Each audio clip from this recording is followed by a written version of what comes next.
வணக்கம். கிண்டி சுவாமிநாதன்.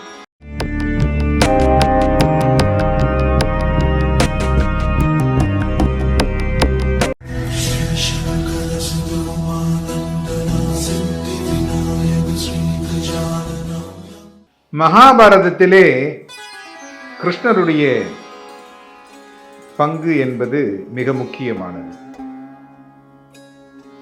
மகாபாரத போர் தொடங்குகிறது. அப்படி தொடங்குகின்ற பொழுது பஞ்சபாண்டவர் பக்கம் சில அரசர்களும் கௌரவர்கள் பக்கம் சில அரசர்களும் நின்று போரிடுகிறார்கள். இதில் ஒரு அரசர் மட்டும் 2 பேருக்கும் எந்த விதத்திலும் நான் பாதகமாக நடந்து கொள்ள மாட்டேன் என்று கூறுகிறார். உடனே கிருஷ்ணர், நீ அவர்களுக்கு உணவு சமைத்துக் கொடுப்பது நன்றாக இருக்கும். கௌரவர்களுக்கும் பஞ்சபாண்டவர்களுக்கும் ஒருவரே உணவு சமைத்துக் கொடுக்கிறார். அவர் உடுப்பி அரசர். தினமும்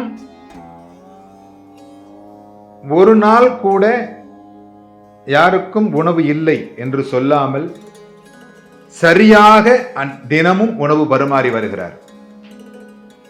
ஏன்னா ஒரு போர் நடக்கின்ற பொழுது இந்த பக்கம் ஒரு 1000 பேர் செத்து போவாங்க, அந்த பக்கம் ஒரு 1000 பேர் செத்து போவாங்க.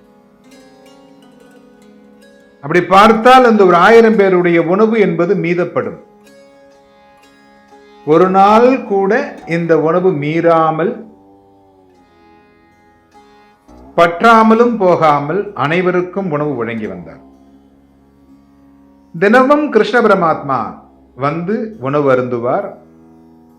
அந்த உடுப்பி அரசர் அவரை பக்கத்தில் இருந்து கவனித்து அவருக்கு பாயசம் மதுரம் தினமும் கொடுத்து அவர் உண்பதையே பார்த்து கொண்டிருப்பார்.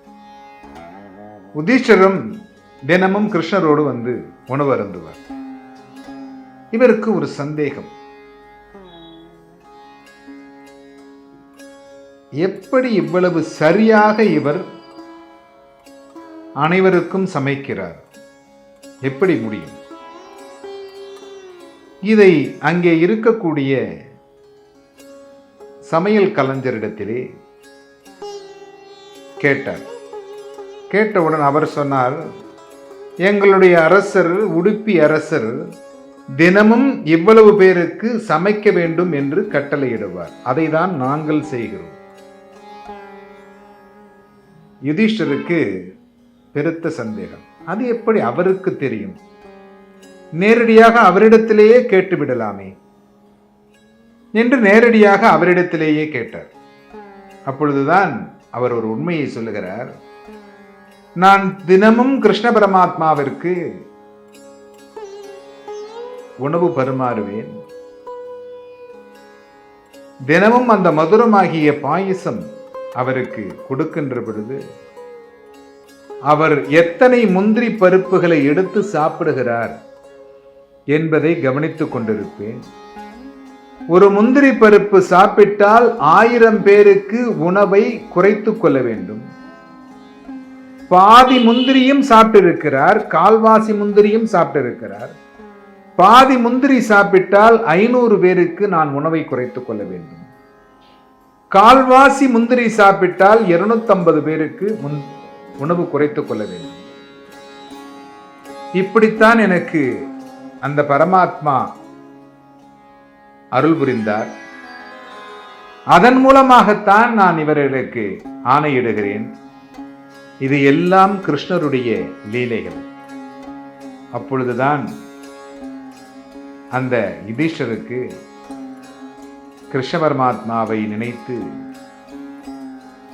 எப்படி ஒரு விஷயத்தை நடத்த வேண்டும், அதை யார் மூலமாக நடத்த வேண்டும், அதில் எப்படி வெற்றியடைய வேண்டும் என்பதை அவர் தெளிவாக நமக்கு மகாபாரதத்தில் நிறைய இடங்களில் நமக்கு சொல்லி இருக்கிறார். நாம் எல்லாவற்றையும் தெரிந்து கொண்டோம் என்று நினைத்து கொண்டு நிறைய விஷயங்களை தெரிந்து கொள்ளாமல் அவசரப்பட்டு சில முடிவுகளை எடுத்து விடுகிறோம். அதனால் நம்முடைய வாழ்க்கையில் மிகுந்த வேதனையும் அடைகிறோம். எதுவாக இருந்தாலும் நிதானமாகவும் கவனமாகவும் யோசித்து நாம் முடிவெடுத்தோமே ஆனால் கண்டிப்பாக நமக்கும் வெற்றி கிடைக்கும். கிருஷ்ணருடைய ஆசியோடு எல்லோரும் இன்புற்றிருக்க பிரார்த்தனை செய்கிறேன்.